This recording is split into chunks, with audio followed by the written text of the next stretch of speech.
Hey folks, I'm Josh. Welcome back to the shop. I just emptied my dust collector and it occurred to me that it might be something that other folks would be interested in. My dust collector is small and solves a couple of problems for me, at least unique situation, not necessarily a problem. But my garage is built on two electrical circuits. I have one circuit that runs two outlets and a couple of lights and also the garage door openers. So that's one circuit. The second circuit is for my heater, which is nice. Love having my heater, but I only have two circuits to work off of. So I pull a drop cord off of the plug for the heater, and then I have a nice long power strip that I use to run almost all the rest of my power tools. So I really only have two circuits to work with. And when it comes to dust collection, a dust collector can, one big dust collector can pull easily enough amperage to really need its own circuit. So I had to find a way to have a smaller dust collector that could run on a circuit along with the lights and other things that are running in the shop. And then, then I can run my bigger power tools like a table saw, bandsaw, belt sander, things like that on the second circuit. As long as the heater doesn't kick on, I don't pop any fuses. So someday I may have to run a little bit more electricity out here, but for now, this is what I have to work with, and my dust collector pretty much solves that problem. So let me give you a look at how I built it, what it's made of, and a couple of criticisms of what I could have done better. So let me give you a look at the whole dust collector here before we kind of go through the individual parts. Here she is. Here's the blower on the top with the baffle that I built sitting on top of a trash can, which is then on top of just a set of casters that I put a base on that the trash can sit on so I can roll it around when it's all stacked up. It works pretty well. I use a flexible hose, which I attach. There you can see the flexible hose that I use that goes off, and I can then hook that baby up to any of my tools. This is the back of my bandsaw. I have to use a little adapter for that. And then that's how you switch. Down there is the PVC pipe that was my that feeds off of the table saw. And then if I take the adapter with it, I can hook that up to the back of my belt sander. And I can also hook it up to the back of my planer, which is below the belt sander there, upside down on one of those flip carts. And the dust collector hooks up to any one of those four, no trouble. I can also hook it up to, if I need to, and I'm using it, my jointer is over here, and it can hook up to the hole on the back of my jointer there, and or the side of my jointer. Works pretty well. So let me kind of walk you through some of the parts and what I did to make it. So the workhorse of this whole thing is this. This is it was marketed as a portable dust collector, and I picked it up on clearance at one of the big shops, and it's really designed to suck dust in through a hose that you would attach here, and then use this bag as the filter, I guess, to stop the small particles. And it works, except that it has, the way these are designed is that all of the chips and dust and everything that it collects has to actually go through the impeller before it can then go through into the bag and be collected, which means that if you suck up any big chips, you hurt your impeller. And that's why they put this, you can see there's a screen here that prevents you from sucking up any big chips, which means if you're doing anything more than like fine sawdust, it clogs really quickly. Like you couldn't hook this up to, I can't hook it up to my planer like this with a hose. It would just clog this up in a matter of seconds because the chips that come off of the planer and even the jointer are big enough to clog this up. Also, you can't use it to pick up much of anything off the floor if you're going to use it as a bit of a floor cleaning vacuum or something like that. So when I got this, I knew I wasn't going to use it as was, but I did like it. It came on a little cart with some casters. It was real short and has this. And you can find similar collectors built by a lot of the different brands. I think Rikon makes one and some of the other ones. This one was some off-brand, might have been Tool Shop. I don't remember what it was. But it was on clearance, and I was like, ooh, I can find a use for that. So that was back when I was still using just the shop vac to do some dust collection, and it wasn't very good. So one of the things that's good about this is, oops, it is a 1 horsepower motor, which I'm not sure you can see the label there. It says it's a 1 horsepower motor, but it pulls 7 amps. So 7 amps, you know, that means that I could run it and a small power tool on the same circuit and not blow the breaker.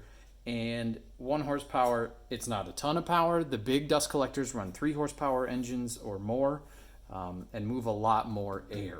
But they are also often hooked up to big collection systems with permanent pipes, and they have to move air through a lot more space in order to work. Whereas with this, it's just me. I'm only using one machine at a time, so if I could find a way to make this and only hook it up to one machine at a time, I thought, okay, that will probably be enough dust collection to at least really help. And I think I was right. So I had to find a way to rig it up into like a 2-stage dust collector that would separate out the chips before they got to the blower. And so that's where the next part comes in. One other thing to note is I have it hooked up to a smart plug. So that's just one of those, hooks up to the Wi-Fi. And then I have an Echo Dot in the shop here that I use to play music and stuff. So I can just tell Alexa when to turn on and off my dust collector, which is awesome because then I don't have to have a remote or I don't have to walk over to it every time because it's actually in kind of a weird spot in the shop that's hard to get to. So I just say, you know, turn on the dust collector and whammo, she turns on and I'm good to go. So that's the blower part, which I had to take off the cart and do all that silly stuff so that I could get it just by itself. And then the blower sits on top of this, which is kind of hard to tell what it is, so we'll have to move a little bit. So now the blower sits on top of this, which is probably, I don't know, kind of ridiculous, but it's effective. So all it is just some 2x4s for space to allow support to the side to hold up the blower, and then this PVC pipe, which then feeds down into the Thien Baffle that is here that I built. So I'll show you that here, but I just wanted to kind of show you the top so you can see, and then the tube goes in through the top to then feed for the suction. So let me set that up and let you see how it looks. So there we go. With it back on, you can see the blower sits on top of there and sucks through the Thien Baffle, and then you're good to go. So I'll show you what that baffle looks like. So here's the baffle. When we pick it up, you can see a couple of cool things here. The hose comes in through 2 elbow pipes, and then you can see there's 2 parts here. There's the floor of the baffle, and then the top part of the baffle.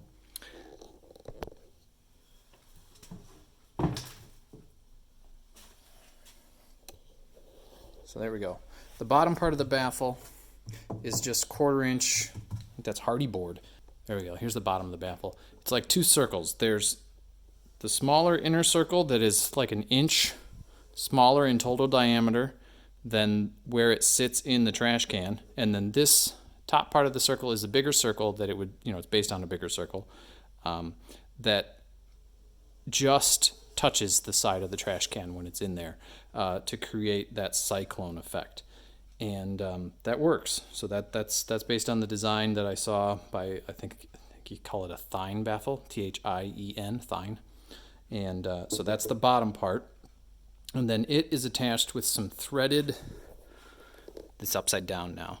So that's attached with threaded rod and then some nuts and washers to keep everything spaced out appropriately. The top of the baffle is 2 1/2-inch pieces of plywood sandwiched together. This is the top that sits on the rim of the trash can, and then this second ring that's attached to the top one is just big enough to fit the inside diameter of the trash can, so it creates a seal, and it creates a pretty good seal. I don't really notice any air going in through the side there, which is key. You want to make sure that that's a good seal. So then that sits on there. Here you can see where the hose comes in through the top. It's just 2 elbows, and then through all the seams I I think I used silicone caulk here, or maybe it was hot glue. I don't remember. Either way, it doesn't really matter. You just need to seal the seams so that it's good and tight. So the concept here is this is the collection hose, and air is sucked in through this hole. Air is coming this way, coming this way. And because it's being pulled by the blower through the hole in the top of the baffle. So air's pulled up there, but it's only able to come in here, which creates a cyclone. The air spins inside there, and as it spins, the large particles get shoved out to the side and fall down into the trash can and collect down there. It's very effective. It works surprisingly well, honestly. The bag that's on the blower is actually pretty much just acting as a filter, and it only is catching some tiny, tiny particles. I only have to empty the bag. I don't know. I mean, I empty the trash can 5, 6, 7, 8 times, and then the bag has maybe got like an inch of small sawdust sitting down in the bottom that just settles down there. So the baffle is really effective. Now, I probably lose some suction to the baffle because it's not 100% efficient. Of course, you lose some suction there. But I feel like the loss of suction is totally worth it so that I can pick up larger chips. Because otherwise the big chips would just clog up the blower. The trick is making sure that you size your baffle appropriately. When this is in place, that bottom ring sits just against the side of the trash can. And then that allows the dust particles and whatnot to fall down around the outside where it's cut away. And then when you put it on, you have to also make sure that it makes a good seal. So that lip right there has to be almost perfect to make a good seal there. One other thing to bear in mind if you want to try to build a system like this is you have to have a garbage can that's strong enough to hold up to the abuse. I have read stories of guys that built something like this on top of a can, and then the can just imploded the minute they turned it on. A 1 horsepower blower isn't going to pull so much power that it's like scary or anything, but maybe they were building them on much more powerful systems. I have no idea, but I did do a little shopping around and made sure I found a pretty beefy can that doesn't collapse in very easy. I really can't. I mean, you got to push really hard to do much to the outside of this can. It's not anything super magical. It's just a can that I picked up at Ace Hardware nearby. So if you can find a Semco, S-E-M-C-O, 32-gallon can, this one worked for me. I have no idea what's available near you, but I'm sure it's not anything much different than what's a Rubbermaid or whatever. I just shopped around and made sure I found one that was pretty substantial. And I didn't want a metal can. I didn't think that would be enough. I think those dent a little more easily, so I liked this plastic one. Anyway, something to think about if you're looking to do this yourself. So one advantage to having a system like this over a system that utilizes shop vac with a cyclone or something like that is it's not terribly loud. It's running right now, and yeah, you can hear it, and I'm sure on the camera it's picking it up quite well, but it's not deafening. You don't need ear protection to run one of those. And so that's really nice. In a small shop where it can echo around a lot, it's nice to think about how loud things are sometimes, and to not always need ear protection when you're just running a dust collector. So for my shop, this has worked really well. That dust collector has been it's really been great. I can only run one machine at a time, but I'm only one guy, so that's just fine. I just have to switch the hose around between the different machines. If you try to build something like this, you aren't going to be able to run a large system with permanent pipes with switch gates or blast gates or whatever they're called that you're switching in and on and off to be able to switch between the different machines, because you lose so much suction just to that fixture. As long as you're just running to one machine at a time off of one hose, this seems to work just fine. It keeps my garage a lot cleaner. I'm sharing my shop space with my cars and my lawnmower and my snowblower and all that fun stuff. So not to mention all the kids' toys that are in here. I got bikes and shovels and sleds and all the silly things that come along with having kids, and so that's all in here too. So I try to keep my shop as clean as I can. I'm sure my wife might say otherwise, but having a decent dust collection system helps a ton. And it doesn't get every speck of dust, I do wear a mask if I'm cutting something weird like cedar or plywood or something like that that I know is not good for you to have in the air.